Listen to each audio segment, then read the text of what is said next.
صدې شوی چې دنیا نه پرده شوی په مصر کې پاتې کیږي نور الدین زنگی او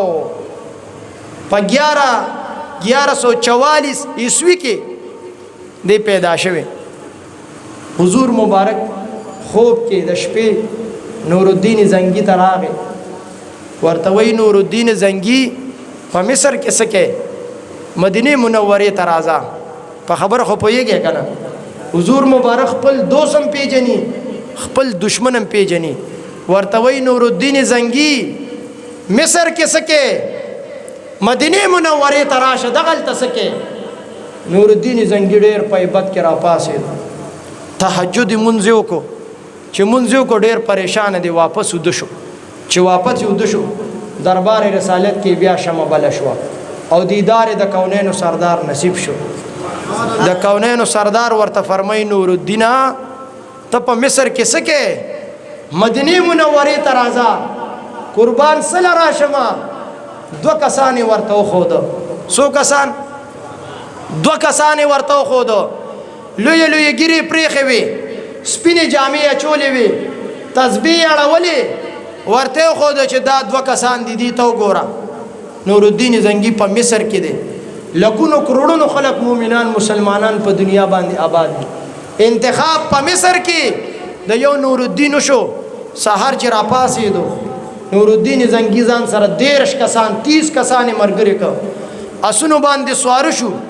او مدینه منورې په طرف باندې روان شو 15 ورځې مزل وکړو او تحفه را واغشته نور الدین زنگی روان دی مدینه منورې ته 15 ورځې مزل وکړو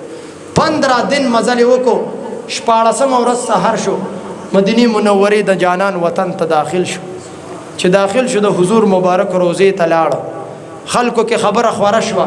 چې نور الدین زنگی چې یادېږي په مصر کې مدینه منورې ته د 13 کسانو شهسوارو سره پاسونو باندې سواری دی مدینه منورې ته را داخل شو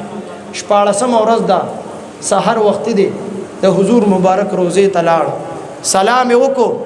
ال تکیناستو د سترګو نه اوخ کې روان دي چې په دې دومره لوی سرزمین باندې د کونینو سردار زما انتخاب وکړو حضور مبارک ورته په خوب کې طریقه خودلې ده مدینه منوره کې خبر خور شو چې ټول راجم شه د مصر نه نور الدین زنگی راغلی دی مدینه منورې د جانان د وطن خلکو له تحفه راوړي دي قطارونه ولګید نور الدین زنگی مخ کې ولاړ دی پوچه تړه باندې او دغه خادمان ولاړ دی هر چاله تحفه ورکي دی پوچت ځای باندې ولاړ دی یو کس ته ګوري ټول خلک راغه تحفه تقسیم کې نور الدین زنگی وی حضور مبارک چې ما ته کم دو کسان په نخ کړیو دا خو ما دلته کې پیدا نه ک خفه دی ډیر زیات خفه شو دا غځه چې کم نامور خلک مدینه منورې دا غینه تپوسو کو وی ټول خلک را ورسېدو وی ټول خلک راغ ټول ته تحفه ملو شوي وی ټول ته تحفه ملو شوي وی نور خلک نشته یو کس راغ وی دو کسان شته قربان وی سوق دي ویا غفلانی ځای کې پاتې کیږي ځان له یو کمره جوړه کړې ده او بس هغه کې د رب ذوالجلال ذکر کوي فکر کې اخته دي تسبیح لري او جانی مازونه جوړ غړولې دي او بس صرف د رب ذوالجلال ذکر کوي نور سم نه کوي نور الدین زنگی وی دیم راوله هغه چې راوست د ایمان چې کومه جذبه وا هغه د نور الدین زنگی په ځړه کې دنه یو ولوله او خوړه او ډیر زیات خوشاله شو چې څنګه د لری نه ولیدو وې د کونینو سردار چې ما ته کم بدبخت خلق خودلی دی هغه مکه دي چې را روان دي زه چې د چا پسې د مصر نه راغلی ما هغه خو دغه خلق دي خواله چې راغه لوی لوی ګری پریخي دی ډیر ځان داسې کړي چې څنګه د کلک مؤمن مسلمان او کلک شیخ وي د کشان ځان جوړ کړي ورته وي تاسو ولې رانه گئے وی قربان بس مونږ د خلکو سره سکار نشته بس د رب سره زمونږ یو رابطه ده او د رب ذکر کو او ډېر نرم او پستې خبرې کولې بس د خدای تعالی ذکر کو او پستې پستې قربان او جی جان سره خبرې شروع کې وی تاسو ولې نه راتلې وی د خدای ذکر مو کولو وی وخت را سره نشته چې د خلکو سره ملو شو نور الدین زنگی وی خطا سره خو وخت نشته خو زه خو راغلی ما سره خو ډېر وخت دی نو چې تاسو نه اوسګار نو مونږ بس تاسو ځای له درشو. نور الدین زنګي لاړو د هغې خلوت خانې ته چې وې کتل تسبیح مبیزان دي جانمازونه پوزکیم پراته دي او بس د خدای عبادت کې مشغوله دي.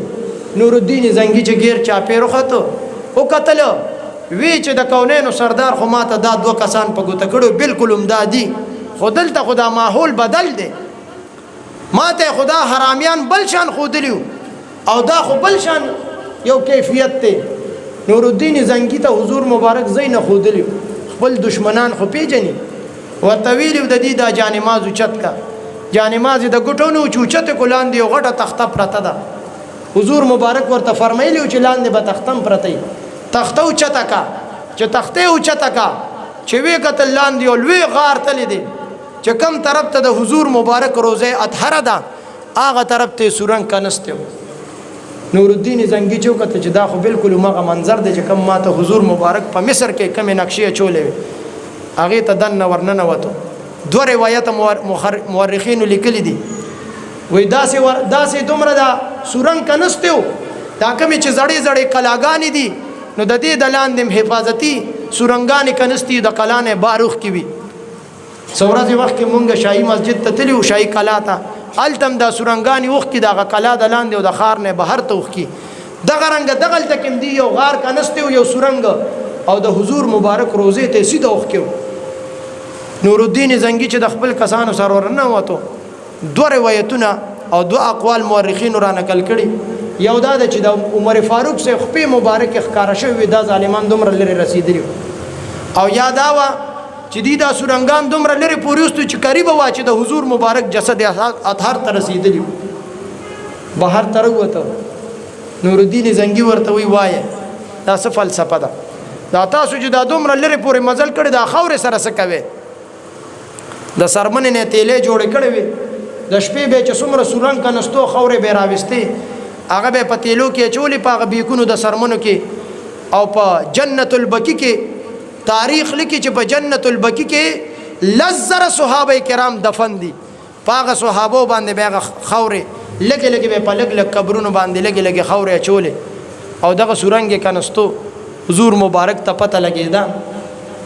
دنیا نه وصال شوی خپل دشمن خو پیژني کړه پته ورته لګیدا چې دا بدبخت برارسیو د دې په یو میشن باندې راغلی. نور الدین زنګي مدینه منوره خار ته د دوانه کسانو است خلک راجمه کوي راشه او ته وای دي خپل داستان بیان کې تاسو څوک کې ورته مونږ خو يهوديان یو غیر مسلم یو په یو میشن باندې راغلی یو سم میشن د تاسو په میشن زمونږ دادې چې د حضور مبارک دا جسد اطهر بدل ته نو باسو دا بلرکو بیا به یو غوغا جوړه کو چې دلته کې خوششته ناس دا مسلمانان راضي چې دا د پیغمبر علی السلام روزه ده مونږ په دې مشن باندې راغلی او چې دا خبره وکا نور الدین زنګي انتخاب خو نبی علیہ السلام کړو او خپل دشمنان ورته په ګوته کړو او د مصر نم راغلیو